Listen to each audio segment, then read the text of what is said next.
Hello guys, welcome to our channel Spark Updates, fully loaded with movie updates and reviews. వచ్చేసిన guys, ఈ రోజు మనం కల్కి మూవీలోని కొన్ని ఇంట్రెస్టింగ్ ఫ్యాక్ట్స్ గురించి డిస్కస్ చేసుకుందాం.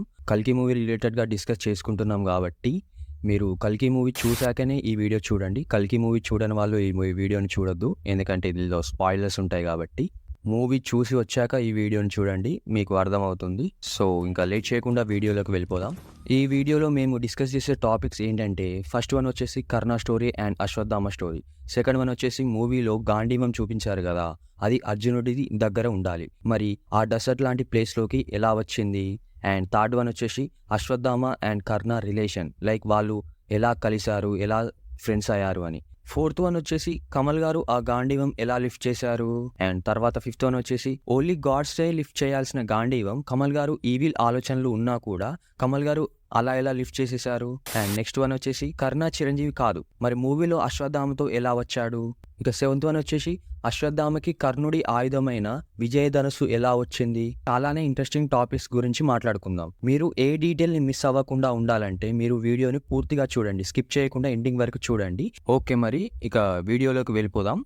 కర్ణుడి స్టోరీ మొత్తం డిస్కస్ చేస్తే ఈ వీడియో చాలా లెంతీగా అవుతుంది. సో చిన్నగా బ్రీఫ్గా కర్ణుడి స్టోరీ చెప్పుకుందాం. కర్ణుడు కుంతీదేవి ప్రథమ పుత్రుడు, పాండవులకు అన్న. కుంతీదేవి దుర్వాస మహర్షి సేవలు చేసినందుకు ఆయన కుంతీదేవికి కొన్ని మంత్రోపదేశాలు చేస్తాడు.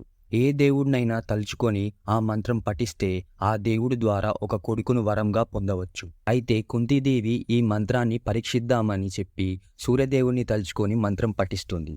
అప్పుడు సూర్యభగవానుడు తనకి సూర్య తేజస్సు గల ఒక కుమారుణ్ణి ప్రాప్తిస్తాడు. అలా సహజ కుండలాలతో పుట్టినవాడే సూర్యపుత్రుడు కర్ణుడు. కుంతీదేవికి పెళ్లి కాకముందే పుట్టిన కొడుకు కాబట్టి ఈ సమాజం తనను ఏమనుకుంటుందో అని భయపడి కర్ణుడిని ఒక నదిలో వదిలేస్తుంది. అప్పుడు ఒక రథం నడిపే సూతునికి కర్ణుడు దొరుకుతాడు. ఆ సూతుని భార్య పేరు రాధ, అందుకే కర్ణుడిని రాధేయ అని కూడా పిలుస్తారు. జన్మతో క్షత్రియుడే అయినా సమయానుసారం సూతుడుగా మారాడు కర్ణుడు. కర్ణుడికి యుద్ధ విద్యలు అంటే చాలా ఆసక్తిగా ఉండేది, కానీ ఆ కాలంలో సూతులు యుద్ధ విద్యలు నేర్చుకోకూడదు. ఒకసారి ద్రోణాచార్యుడి దగ్గరికి వచ్చి తనకు శిక్షణ ఇవ్వమని కోరుతాడు.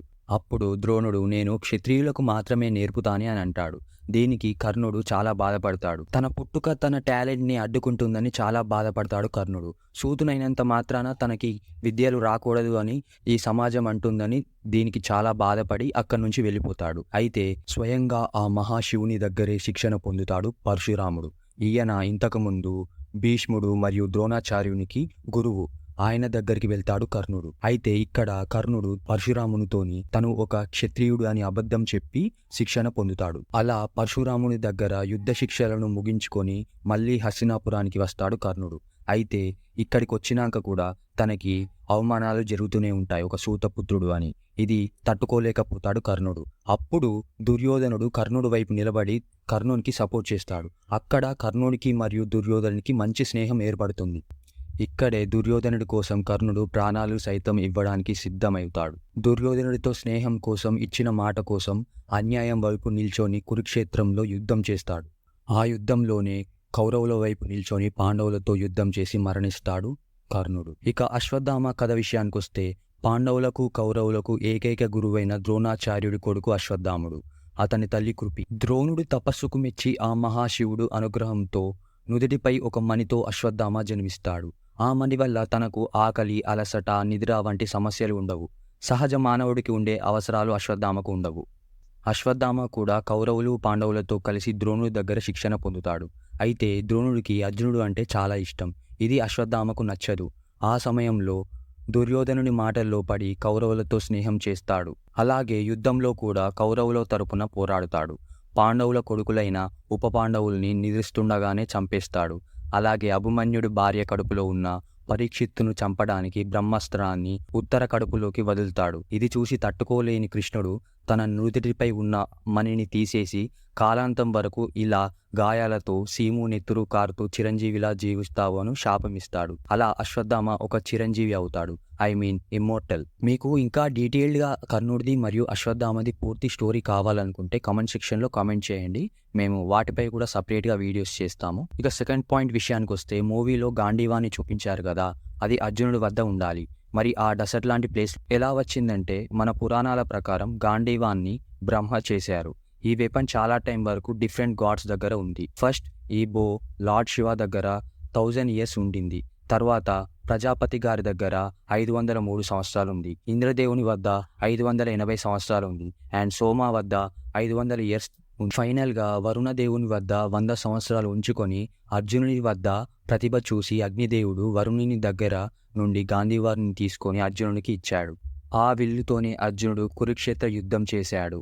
ఆ గాంధీవంతో అందరి యోధులను ఓడించాడు అర్జునుడు. ఆ గాంధీవం కురుక్షేత్ర యుద్ధం కోసం అర్జునుడి దగ్గరికి వచ్చింది. ఆ యుద్ధం అయిపోయాక దాని కర్తవ్యం అయిపోయింది. అండ్ అర్జునుడు కూడా రాజ్యం వదిలేసి హిమాలయాస్కి వెళ్ళాలి అని అనుకున్నాడు. అప్పుడు అగ్నిదేవుడు వచ్చి ఆ గాంధీవాన్ని సముద్రంలో విడిచిపెట్టమని అన్నాడు. కల్కి మూవీలో యుద్ధాలు అయిపోయాయి అండ్ గంగాస్ ఎండిపోయాయి, సముద్రాలు ఇంకిపోయాయి అని చూపించారు. సో అలా గాంధీవం కూడా సముద్రం కింద మట్టిలో ఉంది. అందువలన వాళ్ళకి గాంధీవం దొరుకుతుంది. దొరికినప్పుడు వాళ్ళు ఆ గాంధీవాన్ని ముట్టుకున్నారు. కానీ అప్పుడు వాళ్ళకు ఏం కాలేదు, ఎందుకంటే అప్పటి వరకు దేవుని ఉనికి మూవీలో చూపించలేదు. ఎప్పుడైతే దేవుని ఉనికి చూపిస్తారో అప్పుడు ఆ గాంధీవానికి పవర్ వస్తుంది. అందుకే మెకానికల్ హ్యాండ్ అండ్ మనుషులు ఎవ్వరూ ముట్టుకోలేకపోయారు. Next point, Ashwatthama and Karna relation. Like వాళ్ళు ఎలా కలిశారు, ఎలా స్నేహితులు అయ్యారంటే, దుర్యోధనుడు అండ్ కర్ణుడు ఎలా ఫ్రెండ్స్ అయ్యారో అందరికీ తెలుసు. కానీ కర్ణుడు మరియు అశ్వత్థాముడు ఫ్రెండ్షిప్ గురించి ఎక్కువ మందికి తెలియదు. అశ్వత్థామ అండ్ కర్ణుడు ఫ్రెండ్షిప్ స్టార్ట్ అయింది వాళ్ళ సిమిలర్ సిచ్యువేషన్స్ వల్ల. సొసైటీ వాళ్ళని వాళ్ళ స్కిల్స్ వల్ల రిజెక్ట్ బట్ వాళ్ళ పుట్టుక వల్ల రిజెక్ట్ చేశారు. అశ్వత్థామ బ్రాహ్మిన్స్ కుటుంబంలో పుడతాడు. యుద్ధ విద్యలు నేర్చుకోవడం అనేది అవసరం లేదు. అలాగే కర్ణుడు ఒక రథసారథి సన్గా ఉండి యుద్ధ విద్యలు నేర్చుకోవడం అవసరం లేదు. ఇద్దరు సొసైటీకి ఎదురుగా వెళ్ళి వాళ్ళ పాత్ని చూస్ చేసుకుంటారు. ఒకరోజు కర్ణుడు ద్రోణాచార్యుల వారి వద్దకి వచ్చి యుద్ధ విద్యలు నేర్పించండి అని అడుగుతాడు. కానీ ద్రోణాచార్యుడు అందుకు ఒప్పుకో, నువ్వు ఒక సూతపుత్రునివి, ఇది కేవలం క్షత్రియులకు మాత్రమే నేర్పించే ఒక విద్య అని చెప్తాడు. దానితో కర్ణుడు పరశురాముని వద్ద శిక్షణ తీసుకుంటాడు. ఇక్కడ ద్రోణుడు తన కొడుకు కన్నా అర్జునుని ఎక్కువ యుద్ధ విద్యలను అన్ని అస్త్రాలు అర్జునునికి ఇచ్చేవాడు. దానికి అశ్వత్థామకి కొంచెం కోపం ఉండేది. ఇంకా కర్ణుణ్ణి తన శిష్యుల్లో చేర్చుకోలేదని కోపం కూడా ఉంది అశ్వత్థామకి. అశ్వత్థామునికి కర్ణునికి ద్రోణాచార్యుని మీద ఉన్న కోపం వల్ల అండ్ ఈ సమాజం వల్ల కనెక్ట్ అయ్యారు. యుద్ధ విద్యల పట్ల తనకి ఉన్న కుతూహలం మరియు ధనుర్విద్యలో తనకున్న ప్రతిభ వల్ల అశ్వత్థామ ఇంకా కర్ణుడు వాళ్ళకి ఎదురైన సిచ్యువేషన్స్ వల్ల వాళ్ళ స్నేహం మొదలవుతుంది. ఇద్దరు వాళ్ళకున్న ప్రతిభని ప్రూవ్ చేసుకోవాలి అని అనుకునేవారు. వాళ్ళ బాండ్ దుర్యోధన ఫ్రెండ్షిప్తో ఇంకా స్ట్రాంగ్ అవుతుంది. ఇక ఫోర్త్ వన్ వచ్చేసి మూవీలో గాంధీవాన్ని కమల్ గారు లిఫ్ట్ చేయడం చూస్తాం మనం. దీనికి గల కారణం ఏంటంటే, మనం మూవీలో చూసాం దీపిక గారి కడుపులో కల్కి భగవానుడు అవతారం ఉందని. ఎప్పుడైతే దీపిక గారి ఊమ్ నుంచి ఒక సీరం డ్రాప్ని తీసుకొని కమల్ గారికి ఇంజెక్ట్ చేస్తారో అప్పుడు కమల్ గారికి గాడ్ పవర్స్ వస్తాయి. అందువలనే ఆయన ఆ గాంధీవంని లిఫ్ట్ చేయగలుగుతారు. ఆ సీరం ఇంజెక్ట్ చేయకన్నా ముందు కమల్ గారు చాలా వీక్గా కనిపిస్తారు. ఎప్పుడైతే ఆ సీరం ఇంజెక్ట్ చేసుకుంటారో ఆయన చాలా స్ట్రాంగ్గా తయారవుతారు. అలాగే వెనకాల కొన్ని రోబోటిక్ హ్యాండ్స్లా వస్తాయి. మనకు ఒక విశ్వరూపం చూసినట్టు అనిపిస్తుంది కమల్ గారిని ఆ గాంధీవం పట్టుకొని చూసినప్పుడు. అలాగే ఒక డైలాగ్ కూడా వేస్తారు, నాకు ఒక డౌట్ గురు, ఒక్క డ్రాప్ సీరంకి సుప్రీం యాస్కిన్ ఇంత స్ట్రాంగ్గా తయారయ్యాడంటే ఇక పూర్తి సీరం దొరికితే ఇంకెంత స్ట్రాంగ్గా తయారవుతాడో. ఇక ఫిఫ్త్ పాయింట్ వచ్చేసి, ఓన్లీ గాడ్సే లిఫ్ట్ చేయవలసిన ఆ గాంధీవాన్ని సుప్రీం యాస్కిన్ ఎలా లిఫ్ట్ చేశారంటే, తనకి ఆ సింగిల్ డ్రాప్ సీరంతో వచ్చిన పవర్ వల్ల లిఫ్ట్ చేశారనుకుంటా. ఓన్లీ గాడ్స్ భూమి మీద ఉంటేనే గాంధీవంకి పవర్ వస్తుంది. అయితే కల్కి అవతారం వస్తుంది కాబట్టి ఆ గాంధీవంకి పవర్ వచ్చింది అనుకుంటా. అండ్ తనలో గాడ్ పవర్ ఉండడం వల్ల తను ఆ గాంధీవాన్ని లిఫ్ట్ చేశాడు కావచ్చు. నెక్స్ట్ సిక్స్త్ పాయింట్ వచ్చేసి, కర్ణ చిరంజీవి కాదు కదా, మరి మూవీలో అశ్వత్థామతో ఎలా వచ్చాడు అంటే, మహాభారతం ప్రకారం అయితే కర్ణ చిరంజీవి ఓన్లీ 7 ఇమ్మోర్టల్స్, హనుమాన్, వామనుడు, విభీషణ, వేదవ్యాస, అశ్వత్థామ, బలి ఇంకా పరశురాములు మాత్రమే. అండ్ మహాభారతం ప్రకారం కృష్ణుడు కర్ణునికి మళ్ళీ నీకు ఒక జన్మ ఉంటుంది, సన్యాసిలా పుట్టి నీ కొడుకుని శివునికి బలి ఇస్తావు, అప్పుడు శివుడు నీకు మోక్షాన్ని ఇస్తాడు అని ఒక కథ ఉంటుంది.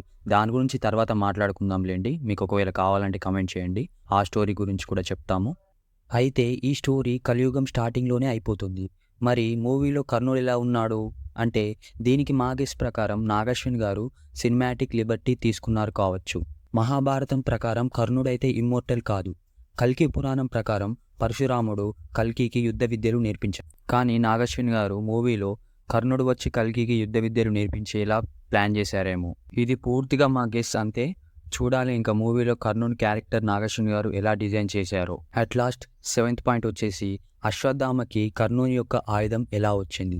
ఆ ఆయుధం పేరు విజయధనస్సు అనమాట. శివుడు తారకాసుర అనే రాక్షసుని కొడుకులు నిర్మించిన త్రిపుర అనే సిటీని నాశనం చేయడానికి విశ్వకర్మ తయారు చేసిన ఆయుధమే ఈ విజయధనస్సు. అలా శివుడు తారకాసురుని అతని కొడుకుల్ని సంహరించాక ఆ విజయధనుస్సుని ఇంద్రదేవునికి ఇచ్చాడు. పరశురాముడి పరాక్రమానికి ఇంప్రెస్ అయిన ఇంద్రదేవుడు ఆ విజయధనుస్సుని పరశురాముడికి ఇస్తాడు. క్షత్రియులు తమ ప్రజానికానికి ఇబ్బంది పెడుతున్నారని 21 సార్లు భూమండలమంతా తిరిగి పరశురాముడు ఈ విజయధనుస్సుతోని అందరినీ సంహరిస్తాడు. ఈ ప్రాసెస్లో పరశురాముడు గెలుచుకున్న భూమి అంతటిని బ్రాహ్మణులకు దానం చేస్తాడు. తరువాత మహాభారతం ప్రకారం కర్ణుని ప్రతిభ చూసి పరశురాముడు విజయధనుస్సుతో పాటు మరి ఎన్నో ఆయుధాలని కర్ణునికి ప్రసాదిస్తాడు. విజయధనుసుని ఏ అస్త్రం విరగొట్టదు. కానీ కర్ణుడు ఎప్పుడు ఆ ధనుసుని యూజ్ చేయలేదు. ఎక్కువగా దివ్య ధనుసు కన్నా తన ప్రతిభతో మామూలు ధనుసుయే యూజ్ చేసేవాడు కర్ణుడు. కొన్ని శాపాల వల్ల కర్ణుడు కురుక్షేత్ర యుద్ధం లాస్ట్ 17వ రోజు మాత్రమే ఆ విజయధనుసుని యూజ్ చేశాడు. శ్రీకృష్ణుడు అర్జునునితోని ఒక సందర్భంలో